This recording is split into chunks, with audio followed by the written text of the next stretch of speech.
ẹni tí ń jó kó máa jó, ṣùgbọ́n kó máa bá ilé gbogbo jó. Let the one who dances with fire continue, but let them not burn the whole house down. In the red sword village of Àkànlà, we hear palm trees whisper secrets, and the sky often trembled with thunder.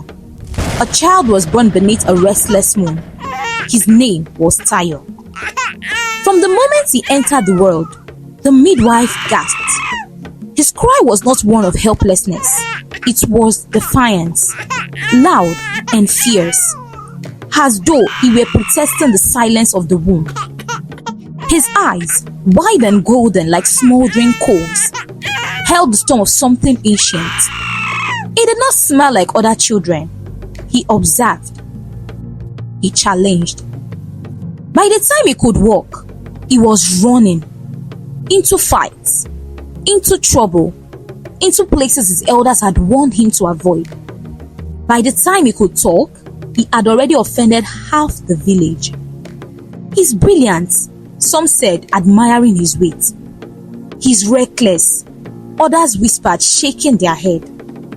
But all agreed, Tayọ was fire walking on two legs. The elders gathered one evening beneath the Agba tree, the wind carrying the scent of roasted maize and looming concern. His tongue is a cutlass, said the oldest among them. This boy is marked by Osa Meji, said the Babalawo. It is the Odù of fire, of transformation, of tests. If he does not learn restraint, the spark in him will not only consume himself, it will burn the village that raised him. His mother, a widow who loved fiercely and feared nothing except losing her only child, wept quietly. But Tayọ, he only laughed. I do not fear Odù. I speak truth. I fight for it. Let the weak be silent. I was born to roar, and roar he did. He became a storm in a calm sky. He mocked tradition, questioned elders, and challenged warriors. His tongue carved open, wounds deeper than any blade. His fist flew fast, but it was his words that did the true damage. Then came the day he set fire to something sacred. Mọremí was her name.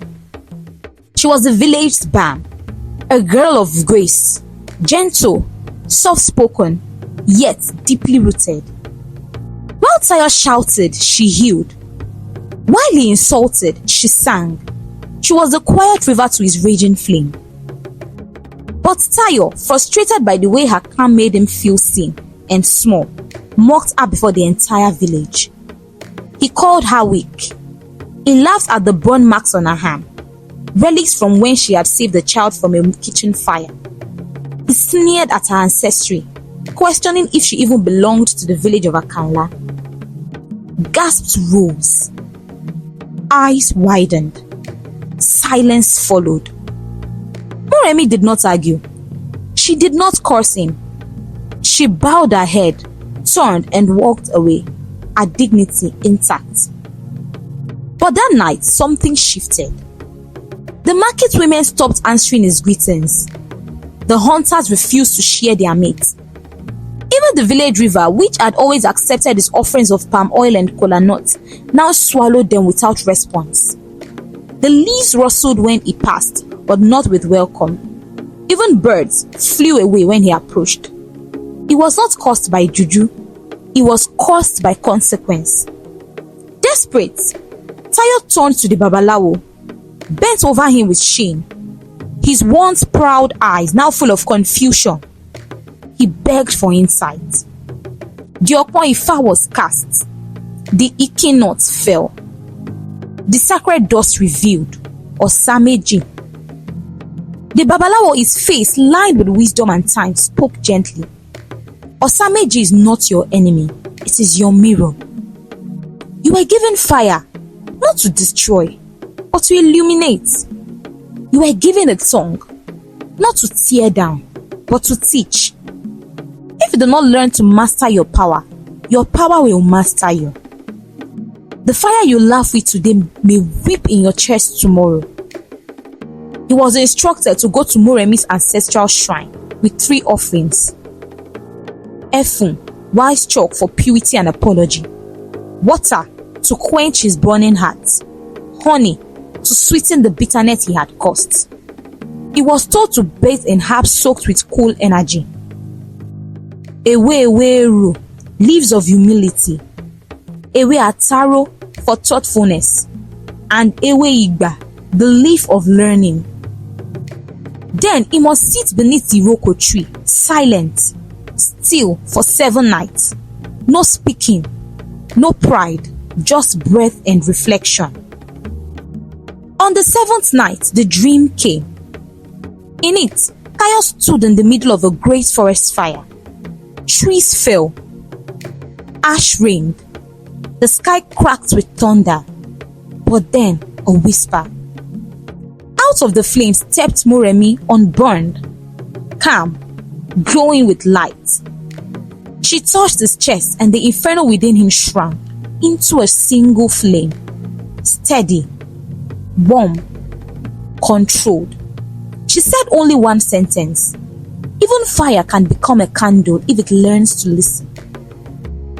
He awoke in tears, and for the first time in years, he heard the wind sing again. Years passed. Tayọ became a teacher, not in the loud way of his youth, but like ember that warms the soul. He gathered boys who, like him, were full of sparks and taught them how to breathe before they burst. He told them stories of Osa Meji, not as a warning, but as a guide. He wore white, not to pretend purity, but to remember peace. He spoke with gentleness, not because he had lost his fire, but because he had learned where it should burn. And Mọremí, she forgave him. She said little, but her smile said everything. This is the wisdom of Osa Meji. It does not curse, it teaches. It brings power, yes, but always ask, can you carry fire without burning your blessings? It reminds us, a tongue can be a blade or a bar. Fire can destroy or it can illuminate. A child of Osa Meji must learn not just to speak, but to listen, reflect, and heal. So we pray, "Oh Orunmila, master of wisdom and patience, teach me to carry my fire with care. Let my strength protect, not wound. Let my words build, not break. Let the flame in my heart never forget the warmth of humility." Ashe.